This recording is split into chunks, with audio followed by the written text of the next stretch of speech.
कहानी शुरू होती है देवपुर नाम के एक छोटे से गांव से, जहां लोग साधारण थे, जिंदगी सरल, पर दिलों में कई अनकही बातें छुपी हुई थीं। इसी गांव में रहता था एक लड़का, आरव, जिसकी किस्मत एक ऐसी सच्चाई से टकराने वाली थी जो उसकी जिंदगी हमेशा के लिए बदल देगी। है भगवान, आज ये बोरी कुछ ज्यादा ही भारी लग रही है। अपने बेटे को बोरी उठाता देख किसान बेटे के पास आता है। अरे बेटा, बोरी भारी नहीं। बस तू कल रात देर तक पढ़ाई कर रहा था ना, इसलिए शरीर थक गया होगा। हाँ बाबूजी, कल पढ़ते पढ़ते पता ही नहीं चला कब रात हो गई। पढ़ लिया कर, खेती तो मैं संभाल लूंगा। तू गांव का पहला ऑफिसर बनेगा, ये मेरा सपना है। हाँ बाबूजी, आप जब तक मेरे साथ हैं मैं हार नहीं मानूंगा।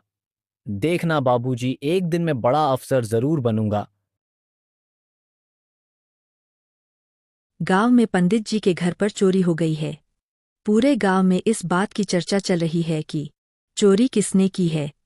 अरे भाई, कल रात पंडित जी के घर पर चोरी हो गई है। किसी को पता है कुछ? अरे हाँ भाई, कल से गांव में उदासी का माहौल है। पहले कभी ऐसा नहीं हुआ इस गांव में। आज सरपंच जी ने पंचायत बुलाई है। चलो, हम सब भी पंचायत में चलते हैं।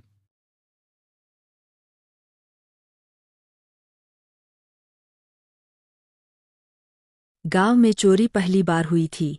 सरपंच जी ने सबको बुलाया था। पंचायत में पंडित जी, चौकीदार, धनराम और सारे गांव वाले भी थे। चोरी जैसा गंदा काम हमारे गांव में पहली बार हुआ है। ये सिर्फ एक घर की घटना नहीं, ये पूरे गांव की इज्जत पर धब्बा है। जो भी चोर है, वो चाहे कितना भी चालाक क्यों ना हो, बच नहीं पाएगा। सरपंच जी, चोर मेरी सारी उम्र की कमाई ले गया। जिस हिसाब से उसने चोरी की है, लगता है चोर इसी गांव के है। पंडित जी, लगता क्या है, चोर तो हमारे बीच में ही है। धनराम, कल रात मैंने उसको आपके घर के पास देखा था। धनराम ये सारी बात सुनकर हैरान हो जाता है। मैं? अरे भाई, मैं तो अपनी मेहनत की कमाई से गुजारा करता हूँ। चोरी क्यों करूंगा? झूठ मत बोलो, कल रात तुम्हें पंडित जी के घर के पास देखा था। बस, मेरे बाबूजी पर उंगली उठाने का हक किसी को नहीं। बिना सबूत कोई भी बात सच नहीं बन जाती। देखो भाई रत्नेश, तुम इसे किसी पर इल्जाम नहीं लगा सकते। धनराम बहुत मेहनती इंसान है। बात तो आपकी सही है काका, पर धनराम अब शक के दायरे में है। इसलिए धनराम, अब तुम गांव से बाहर नहीं जाओगे। आरव को पता था कि उसके पिता कभी चोरी नहीं कर सकते। उसने ठान लिया कि वो अपने पिता का नाम साफ करके रहेगा। आरव को पंडित जी के घर की ओर निकलता है और छुपते छुपाते रात को पंडित जी के घर पहुंचता है। कुछ ना कुछ तो सुराग मिलेगा। जिसने भी चोरी की है वो कहीं ना कहीं गलती जरूर छोड़ गया होगा। वह दीवार पर पड़े पैरों के निशान देखता है, कुछ टूटी हुई कांच की कड़ियां और पास ही एक लाल रंग का कपड़े का टुकड़ा। ये कपड़ा, ये तो रत्नेश की गमछी जैसा है।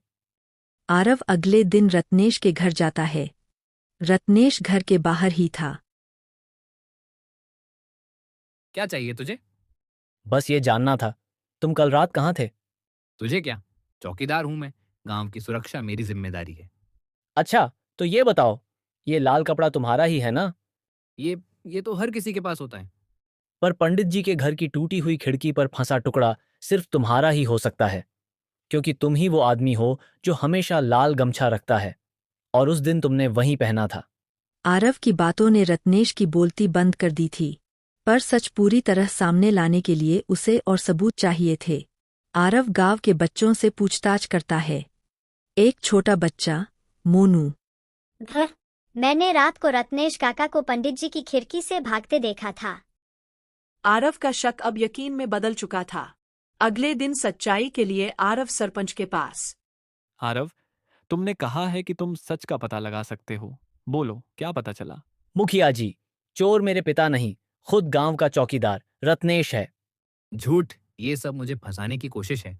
अगर झूठ है तो जवाब दो, ये लाल कपड़े का टुकड़ा तुम्हारी गमछी से कैसे मैच करता है? और बच्चों ने तुम्हें रात में वहां क्यों देखा? हाँ, मैंने ही चोरी की थी। कर्ज में डूबा था, रास्ता नहीं मिला, और गलती कर बैठा। धनराम, हमने तुम्हारे साथ गलत किया। तुम्हारी ईमानदारी पर शक नहीं करना चाहिए था। गलती इंसान से होती है, पर बात यह है कि आपने सच को सम्मान दिया, इसके लिए शुक्रिया। आज से आरव गांव का युवा सलाहकार होगा। जो भी समस्या होगी उसकी राय जरूर ली जाएगी।